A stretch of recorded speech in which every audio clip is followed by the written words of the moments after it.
SportsCenter comes your way tonight, 6 Eastern after PTI. Sage and Keith with Shefty on all the NFL's deadline deals. The latest on Conor McGregor's arrest, and on the eve of his pro day, a look at Kyler Murray's unique path to the draft. SportsCenter after PTI on ESPN, and it's on the ESPN app. And we bring it out here with the Dans. Again, Graziano and Orlovsky breaking down all the moves in NFL free agency. He tells you what happened. He tells you what it means. Let's do some superlatives coming off the first 24 hours of this. What was the most impactful move? We've talked about him a lot this morning. It's the Honey Badger. And the Chiefs had issues on defense. And how do you fix those issues?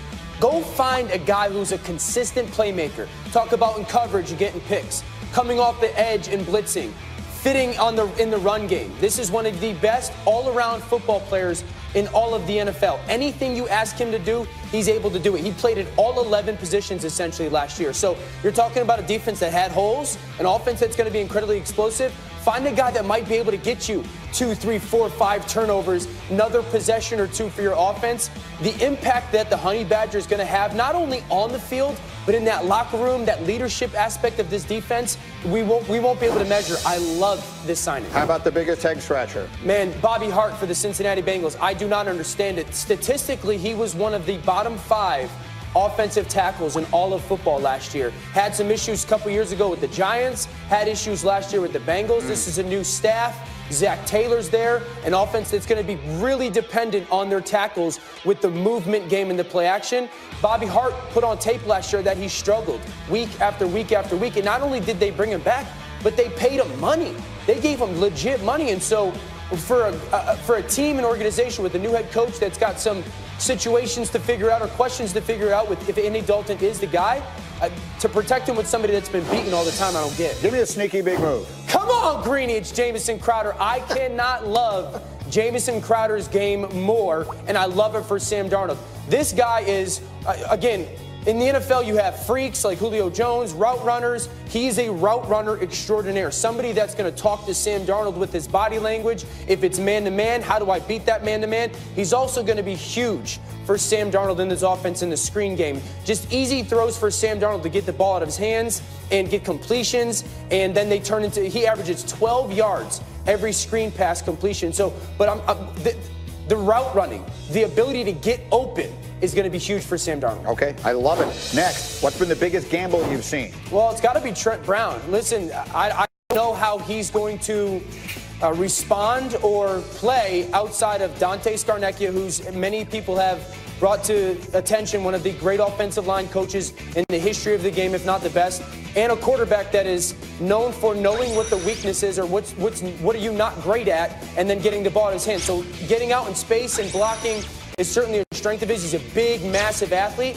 but it helps to have that offensive line coach and have that quarterback. How are you going to be able to do that, or how are you going to play when two of those kind of comfort blankets in coach and quarterback aren't with you any longer? He got huge money in Oakland. And how about the best trade that probably won't happen? Let's talk about it. Let's entertain the idea that Odell Beckham gets traded from the New York Giants. There's teams.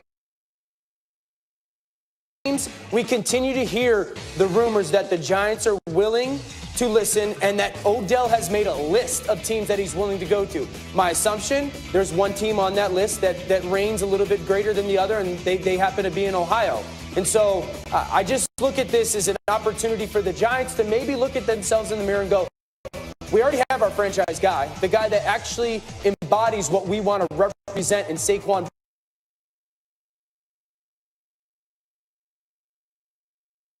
Barkley. Do they learn a little bit from the Steelers situation with AB, and that there was some stuff off the field and some drama and some personalities to have to manage? Do they potentially learn and go, you know what, great player, but we want to move on from Dan Graziano, is there any chance the Giants trade Odell Beckham? I think there's a slim chance if the offer is fantastic, but they're not out there trying to do it. Certainly they're hearing from teams. You mentioned the Browns, for whom his best friend Jarvis Landry plays. The 49ers would love to bring him into Kyle Shanahan's system. Those are two prominent teams that are going to continue to make an effort. So far, it's a no. The Giants would have to be completely blown away to do something like this. The earlier montage showed him acting like a maniac, but he is known in that building as a very hard worker, a guy who never misses a practice, all the stuff they do want him to be. He gets a little upset when they lose, and we've seen that in the past. So, yes, theoretically, if he doesn't want to be there, and could he start stirring it up like Antonio did? Yes, but right now it's all theoretical, and they're not out there trying to trade this. It's all the same stuff as Antonio Brown, and no one questioned how hard he works. No one questions him in practice and all that kind of stuff, but it comes with some extracurriculars. The question I have on the Giants is, what do they think they are? Like, they are so betwixt and between. You're going to pay $20-something million to Eli Manning at this stage of his career. Are you building around Saquon Barkley and Odell Beckham? Are you trying to win now? Are you drafting a quarterback and trying to build for the future? I think we'll sort of start figuring that out here based on what they do in the draft and other things. Now, I want to go to the Raiders. You mentioned them briefly, and they spent a bunch of money yesterday, and we know they brought in Antonio Brown, and we're hearing that they may still be in it. Let me start with you here on Le'Veon Bell. Are the Raiders legitimately still in it on Le'Veon Bell? I don't think it's as strong a possibility as it was before the Trent Brown deal, because that ate up a lot of money, a lot of cap space. They need a running back, and, if the price is right, it wouldn't be crazy. But you heard a lot more about the Jets and other teams as the night went on last night than you did about the Raiders. Okay, so a little less likely on Oakland there, but the Raiders have made a lot of very splashy, high-profile moves, and they have a bunch of draft capital. Has John Gruden turned this thing around with the help of Mike Mayock? Have they got this thing right? It's certainly in a much better situation than it was during the season. During the season was a debacle. Yeah. I mean, it was a fire. And they came out and said, this is exactly what we're going to do. Now, some of the moves have panned out, or some of the moves look encouraging. I will say this. Everyone knows that they went and made the move for AB. And I was outspoken that if you are going to do that, you better make sure that your quarterback is comfortable in his own skin, because AB is going to challenge, and that personality is going to challenge the quarterback. I don't necessarily think that the marriage between Derek Carr and AB matters so much on the field as it does off the field. Derek Carr, for a couple of years, was a really good and young, promising player when he had good players around him. And then he has started to struggle over the last 2 years because the Raiders basically quit on getting good players or keeping good players. And so now that there is an AB there, and Jordy Nelson started to play better last year, and they want to get Jared Cook, those players are back with him. But what matters the most in this marriage between Derek Carr and Gruden and AB is off the field. They'll be fine on the field. The performance will be okay on the field, but we've seen AB go after Big Ben. We've seen Carr and John Gruden get into it on the sidelines. If that personality morphing and marriage and relationships don't go well, this can go south fast. Dan Graziano, what does Carr's contract tell us about the future in Oakland? Well, he's got 1 year for sure, and then they'll see. He's guaranteed his salary for this year of $19.9 million. They owe him nothing guaranteed after that, even though he's signed for several more years. So if he were to perform poorly, next year's draft has a lot of very interesting quarterbacks in it, and the Raiders have 2 first-round picks, so they could rethink that. But right now it's about Derek Carr. When you talk to John Gruden, he will tell you it's all about building up Derek Carr, making it as good as possible for Derek Carr, putting him in a position to succeed. That's what they really want to have happen in Oakland/Las Vegas, and we'll see in a year. Look, we've known, and I like John very much over the years, but his history tells us that his infatuation with quarterbacks is an inch deep and a mile wide, or whatever the expression. He's always looking for the next one. Do you think it's even possible that they have a different quarterback this year? Absolutely. Nothing surprises me in the NFL, especially when a coach has a track record.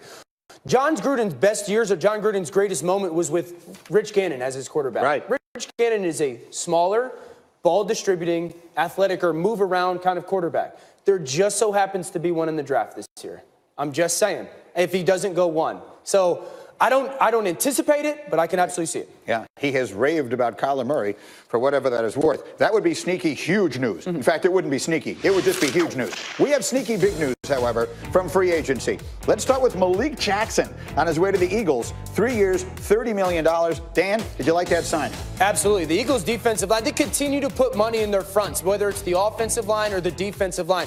This defensive line now has Fletcher Cox and Malik Jackson on the inside, Barnett on the outside. No one's going to want to play Philly. They're going to be very difficult to block. This is what allowed that secondary to play so well 2 years ago, was the front line was dominant. And so So they lose out on Michael Bennett, replace him with Malik Jackson. Again, putting him next to Fletcher Cox, that is a big-time 1-2 punch on the inside. Next, we mentioned the Jets got the receiver. They also have spent a lot of money on defense, signing Anthony Barr and C.J. Mosley. How good should that defense be this year, Dan? Incredible. I mean, that you've got Jamal Adams, now you've got Anthony Barr, and then you've got Mosley, you've got Leonard Williams, you've got Avery Williamson. So that is 5 really good players on your defensive side of the football. That's another way where you can help a young quarterback.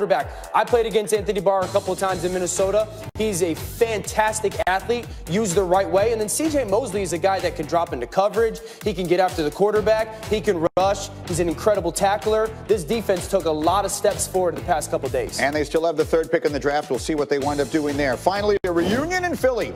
Deshaun Jackson going back to the Eagles for a 6th and 7th round picks. Does he make an impact? No doubt about it. This is the sneaky big news of the past couple of days. Deshaun Jackson, 1, is beloved in Philly. 2, Carson Wentz's great strengths are throwing the ball downfield and then kind of making some secondary plays. Deshaun Jackson's great strengths are going vertical downfield and then scrambling around. So you're taking a player that is incredibly dynamic and matching him with a quarterback that is the same. What do you do best? Throw the ball downfield. What do you do best? Go run the ball, go run deep routes. I love it. I absolutely love it. That is the sneaky big news, and Philly goes kind of back to the top of teams that can contend for that NFC crown again. Yeah, look, they could have done it a year ago. How different things would have been if Alshon Jeffrey doesn't drop that ball in New Orleans. Who knows what we're talking about? Maybe the quarterback in Jacksonville isn't in Jacksonville now. We will take a short break. Coming up next, interesting news out of New England that could wind up having a very big impact on that guy, the one wearing number 12. Don't miss it. It's next. Get Up on ESPN.